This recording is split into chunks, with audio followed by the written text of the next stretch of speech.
সম্মানিত সভাপতি, আজকে সবার সম্মানিত প্রধান অতিথি বীর মুক্তিযোদ্ধা বিএনপি চেয়ারপারসনের সম্মানিত উপদেষ্টা, চট্টগ্রাম বিশ্ববিদ্যালয়ের সম্মানিত সিনেট এবং সিন্ডিকেট সদস্য, বিজিএম এর সাবেক সভাপতি জননেতা জনাব এস.এম. ফজলুল হক, আজকের এই সভায় উপস্থিত প্রধান বক্তা সাবেক উপজেলা চেয়ারম্যান এবং উপজেলা বিএনপির সাবেক সাধারণ সম্পাদক জনাব মাহমুদ আলম চৌধুরী সহ মঞ্চে উপস্থিত নেতৃবৃন্দ, মঞ্চের সামনে উপস্থিত সম্মানিত মুরব্বী ও অঙ্গ সংগঠনের নেতৃবৃন্দ, আসসালামু আলাইকুম ওয়া রাহমাতুল্লাহি ওয়া বারাকাতুহু। সম্মানিত উপস্থিতি, সময় অত্যন্ত সংক্ষিপ্ত বিদায়, আমি আপনাদেরকে আহ্বান জানাবো। আপনারা জানেন দেশে একটি নির্বাচনী পরিবেশ তৈরি হয়েছে।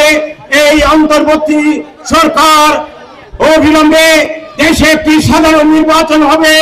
আগামী জাতীয় নির্বাচনে বাংলাদেশ জাতীয়তাবাদী দল থেকে নির্বাচন করবেন।